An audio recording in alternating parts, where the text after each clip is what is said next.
Imaginez découvrir que quelque chose que vous faites chaque semaine dans votre propre cuisine, quelque chose que vous faites précisément parce que vous essayez d'être pratique, d'économiser de l'argent et de ne pas gaspiller de nourriture, crée tranquillement et systématiquement les conditions pour l'un des cancers les plus mortels du corps humain sans que vous le sachiez. Cela semble extrême, malheureusement, ce n'est pas le cas. Il existe une habitude que des centaines de millions de personnes répètent chaque semaine sans y réfléchir à deux fois. Réchauffer les restes. Et la vérité sur ce qui se passe à l'intérieur de 4 aliments très précis, la deuxième fois que la chaleur les touche, est quelque chose que la plupart des gens ignorent toute leur vie. Dans les prochaines minutes, je vais vous montrer exactement quels sont ces 4 aliments les plus dangereux à réchauffer, ce qu'ils deviennent chimiquement dans votre corps quand vous appuyez sur ce bouton, et pourquoi cette transformation est directement liée à l'un des cancers avec le taux de survie le plus bas de toute la médecine moderne, le cancer du pancréas. Voici ce qu'il faut comprendre avant de commencer. Votre pancréas ne vous prévient jamais. Il ne fait pas mal quand il est endommagé. Il ne gonfle pas. Il ne vous envoie aucun signal pendant que les dommages s'accumulent tranquillement pendant des années et des décennies d'agressions chimiques répétées. Au moment où un patient ressent le premier symptôme du cancer du pancréas, mal de dos, jaunisse, perte de poids inexpliquée, la maladie s'est généralement développée pendant des années. Et le taux de survie à 5 ans pour le cancer du pancréas est d'environ 12%. 12%.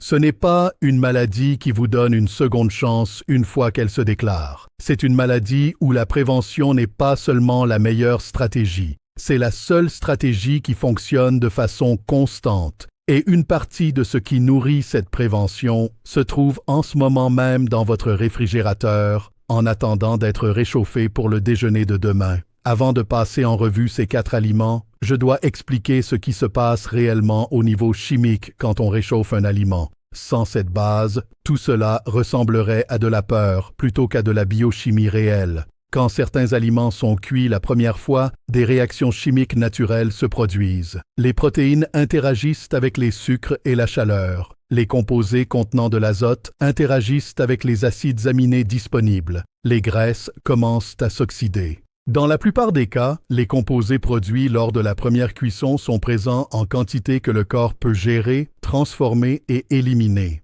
Mais le réchauffage change fondamentalement l'équation. La deuxième fois que la chaleur est appliquée, plusieurs choses se produisent en même temps. D'abord, tous les composés antioxydants protecteurs présents dans l'aliment d'origine sont encore plus dégradés ou détruits. Les tampons biologiques qui auraient neutralisé en partie les composés nocifs ont disparu. Ensuite, les réactions chimiques qui avaient produit de petites quantités de composés cancérigènes lors de la première cuisson sont de nouveau accélérées, mais cette fois sans ces tampons. Enfin, l'activité bactérienne qui a eu lieu pendant le refroidissement et le stockage a déjà commencé à transformer certains composés, en particulier les nitrates des légumes, en formes intermédiaires plus réactives et plus dangereuses. La chaleur pousse ensuite ces intermédiaires vers des cancérigènes. La classe de composés qui nous préoccupe le plus du point de vue de la recherche sur le cancer est celle des composés nitrosés, également appelés nitrosamines et amines hétérocycliques. Les deux ont été classés par le Centre international de recherche sur le cancer comme des cancérigènes probables pour l'homme. Des études sur les animaux ont fourni des preuves solides de la cancérogénicité des composés nitrosés sur plusieurs organes, notamment le pancréas. Des recherches publiées dans des revues scientifiques ont identifié les composés nitrosés alimentaires comme l'une des voies par lesquelles une exposition répétée contribue au risque de cancer du pancréas. Ce n'est pas spéculatif. C'est documenté dans la littérature scientifique et cela se connecte directement aux aliments que je vais nommer. Aliment 1, les viandes transformées. Plus précisément, les viandes transformées réchauffées. C'est celui que la plupart des gens pensent comprendre alors qu'ils ne le comprennent pas vraiment. Hot dog, saucisses, bacon, jambon, tranches de charcuterie, viande en conserve, toute viande qui a été salée, fumée, conservés ou transformés avec des nitrates et des nitrites comme conservateurs. Ces aliments contiennent déjà une concentration significative de composés nitrosés simplement du fait de leur fabrication. Les nitrites utilisés comme conservateurs réagissent avec les amines naturellement présentes dans les protéines de la viande pendant la transformation, produisant des nitrosamines avant même que l'aliment n'arrive dans votre cuisine. Quand vous les réchauffez, vous ne partez pas d'une ardoise chimique propre. Vous appliquez de la chaleur à un aliment qui contient déjà des cancérigènes documentés et la chaleur accélère la formation de nitrosamines. Plus la température est élevée et plus l'exposition est longue, plus la réaction produit de composés. Faire frire ou passer au micro-ondes des viandes transformées à haute température produit une concentration de nitrosamines nettement plus élevée que celle contenue dans l'aliment d'origine. Des recherches examinant ce mécanisme précis, composés nitrosés alimentaires et risque de cancer du pancréas, ont montré qu'une consommation élevée de ces composés était associée à un risque accru de cancer du pancréas. Les études sur la consommation de viande rouge et transformée ont proposé plusieurs mécanismes les reliant au cancer du pancréas avec les amines hétérocycliques, les hydrocarbures aromatiques polycycliques et les composés nitrosés produits par la cuisson à haute température identifiés comme des mutagènes clés. La vérité pratique est la suivante. Les viandes transformées contiennent leurs propres précurseurs cancérigènes intégrés. Les cuire une fois est déjà un événement chimique.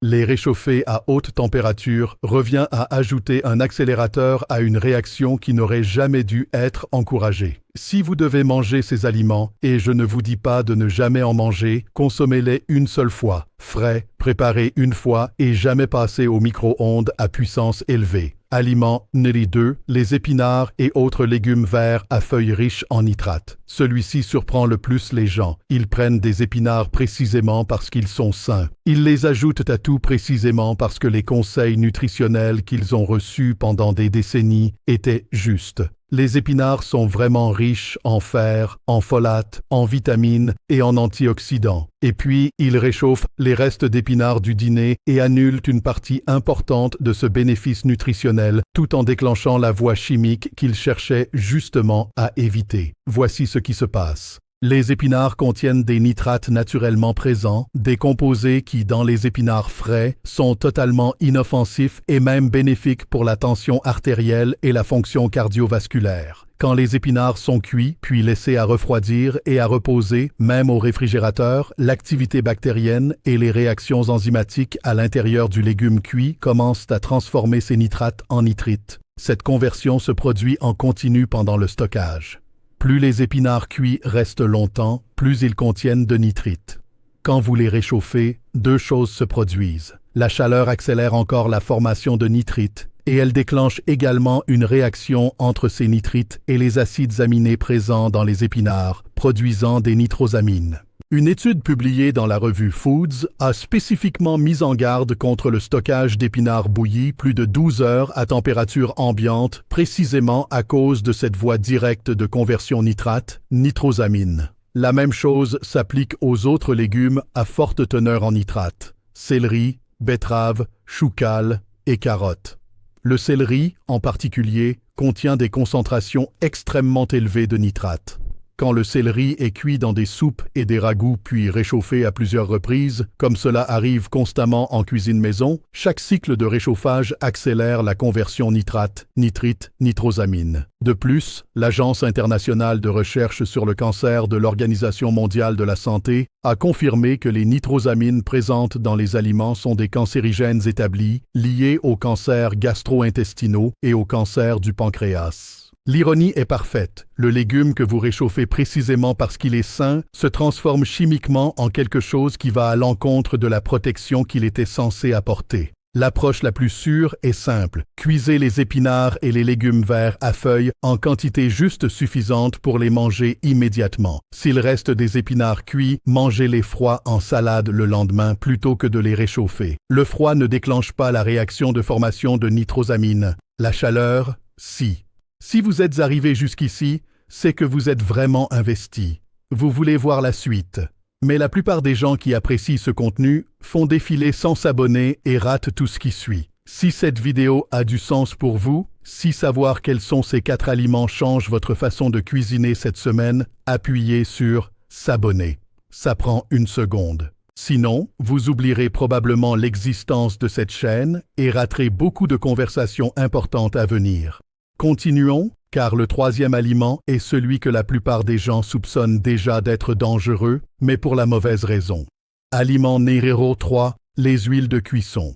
Plus précisément, les huiles déjà chauffées une fois que l'on réchauffe. La plupart des gens savent vaguement que réutiliser l'huile n'est pas idéal. Ce que la plupart ignorent, c'est la chimie précise qui explique pourquoi et comment cette chimie est liée au risque de cancer. Quand une huile de cuisson, en particulier une huile polyinsaturée comme l'huile de tournesol, de maïs, de soja ou de colza, est portée à température de cuisson, un processus appelé peroxydation lipidique commence.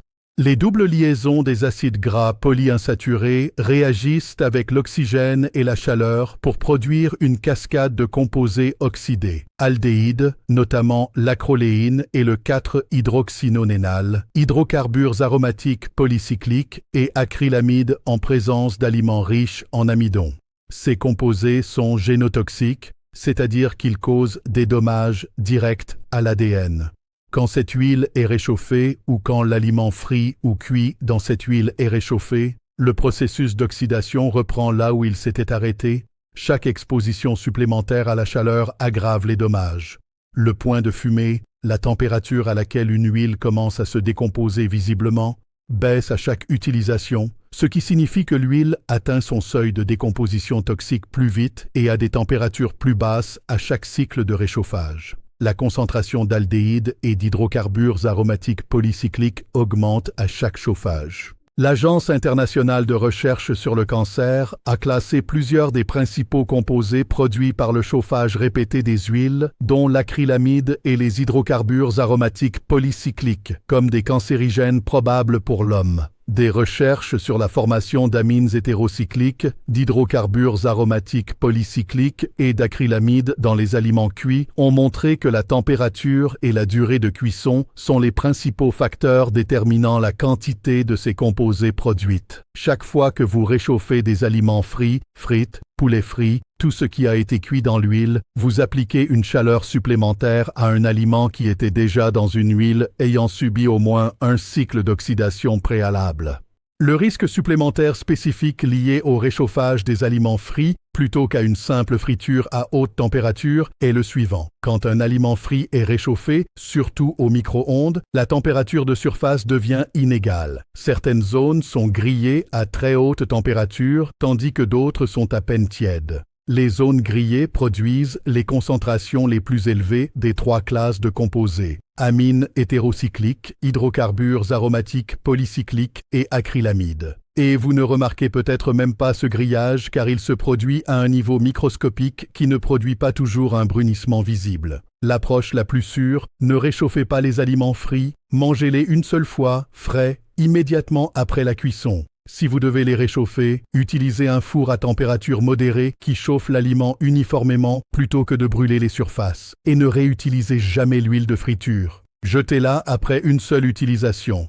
Aliment numéro 4. Le riz. Celui-ci est différent des trois autres d'une manière cruciale. Le risque lié au riz réchauffé n'est pas principalement cancérigène au même sens chimique direct que les trois aliments précédents. Le risque provient d'une toxine bactérienne résistante à la chaleur, ce qui signifie que le réchauffage ne la détruit pas et qui a des liens documentés avec l'inflammation intestinale, elle-même un facteur de risque connu pour les cancers gastro-intestinaux lors d'une exposition répétée à long terme. Quand le riz cuit est laissé à température ambiante, et des recherches montrent que cela arrive couramment dans les foyers qui cuisinent le riz en grande quantité, une bactérie appelée Bacillus cereus, dont les spores survivent à l'ébullition initiale et restent dormantes dans le grain cuit, commence à se multiplier. Cette bactérie produit deux types de toxines. L'une provoque des vomissements en quelques heures. La seconde provoque des diarrhées et est produite spécifiquement pendant la phase de stockage plutôt qu'après le réchauffage. Le point crucial que la plupart des gens ignorent est le suivant. Quand vous réchauffez le riz, vous tuez les bactéries.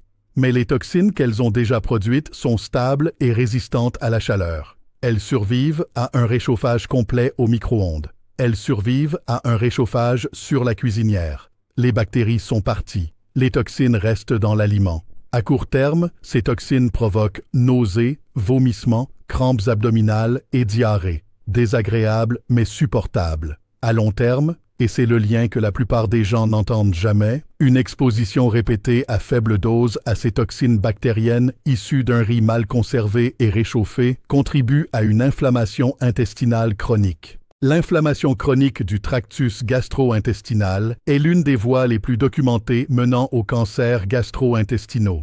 Chaque fois que la paroi intestinale est irritée par ces toxines bactériennes résistantes à la chaleur, la réponse inflammatoire laisse des microdommages. Au fil des années et des décennies d'exposition hebdomadaire, ces dommages accumulés créent l'environnement cellulaire dans lequel le cancer peut se développer. Ce n'est pas hypothétique. Le lien entre inflammation intestinale chronique et cancers gastro-intestinaux est l'un des résultats les plus reproduits en épidémiologie du cancer. Le protocole pour le riz est précis et simple. Après la cuisson, refroidissez le riz rapidement dans l'heure qui suit et mettez-le au réfrigérateur.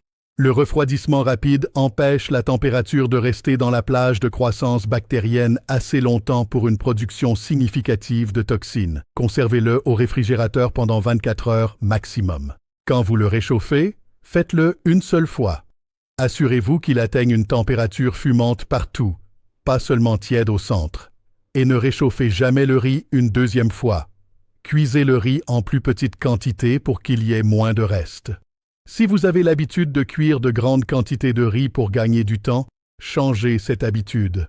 Le temps gagné ne vaut pas le risque cumulatif d'une exposition hebdomadaire à des toxines bactériennes sur des décennies. Permettez-moi de résumer tout cela car je veux que vous quittiez cette vidéo avec une image claire et précise. Pas de l'anxiété, mais de l'information. 4 aliments, 4 mécanismes distincts, un principe unificateur. Les viandes transformées réchauffées produisent des nitrosamines, des composés nitrosés que la recherche a spécifiquement liés au développement du cancer du pancréas et que le CIRC classe comme cancérigènes probables pour l'homme. Les épinards et les légumes verts à feuilles riches en nitrates réchauffés convertissent leur nitrate naturel en nitrite puis en nitrosamine par une réaction déclenchée par la chaleur complètement évitable en les mangeant froids ou en les cuisant frais. Les huiles de cuisson réchauffées dans les aliments frits produisent une charge cumulative d'aldéhydes, d'hydrocarbures aromatiques polycycliques et d'acrylamides. Des composés génotoxiques qui endommagent directement l'ADN, chaque cycle de chauffage supplémentaire aggravant le précédent. Un riz mal conservé et réchauffé délivre des toxines bactériennes résistantes à la chaleur qui survivent au micro-ondes et s'accumulent sous forme d'inflammation intestinale chronique au fil des années d'exposition répétée. Aucun de ces points ne vous oblige à changer toute votre alimentation. Aucun ne vous oblige à arrêter d'aimer la nourriture. Il suffit de 4 changements d'habitude précis. Ne jamais réchauffer les viandes transformées à haute température. Manger les épinards et les légumes verts à feuilles cuits froids le lendemain plutôt que de les réchauffer. Jeter l'huile de cuisson usagée et ne jamais réchauffer les aliments frits. Refroidir le riz rapidement, le réfrigérer dans l'heure et le réchauffer une seule fois jusqu'à ce qu'il soit fumant. C'est le résumé pratique. Ces 4 changements, appliqués de façon constante à vos habitudes hebdomadaires en cuisine, réduisent significativement votre exposition à la classe précise de composés que les chercheurs et les oncologues relient au cancer ayant les taux de survie les plus bas. Dites-moi en commentaire, lequel de ces 4 aliments vous a le plus surpris? Parce que la réponse que j'entends presque toujours des personnes qui regardent cette vidéo me dit exactement où se situe le plus grand manque d'informations en éducation à la santé publique et cela oriente toutes les vidéos que je fais ensuite. Votre commentaire compte plus que vous ne le pensez. Si cette vidéo vous a donné quelque chose qui changera vraiment votre façon de cuisiner cette semaine, partagez-la, pas pour cette chaîne. Pour la personne de votre entourage qui réchauffe sa saucisse restante tous les matins et n'a jamais pensé une seule fois à la chimie qu'elle mange en même temps. Ce partage pourrait être la chose la plus utile que vous fassiez pour sa santé aujourd'hui. Abonnez-vous pour plus de conversations honnêtes sur ce que la science dit vraiment des choix alimentaires qui comptent. La prochaine fois, nous parlerons des 5 aliments du petit déjeuner systématiquement commercialisés comme sains et que la recherche suggère de plus en plus qu'ils font exactement l'inverse, surtout pour les adultes de plus de 60 ans. Une dernière chose importante, tout ce que j'ai partagé aujourd'hui repose sur de la biochimie publiée, des recherches en sciences alimentaires et les travaux documentés d'organisations internationales de recherche sur le cancer. Il s'agit d'informations éducatives, pas de conseils médicaux personnels adaptés à votre situation. Le lien entre cancérigènes alimentaires et risque de cancer est bien établi dans la littérature scientifique. Mais le cancer est complexe et le risque individuel dépend de nombreux facteurs que je ne connais pas vous concernant. Si vous avez des préoccupations concernant votre risque de cancer ou votre alimentation, parlez-en à votre propre médecin qui connaît votre dossier. Protégez votre santé avec les informations que votre cuisine n'a jamais fournies.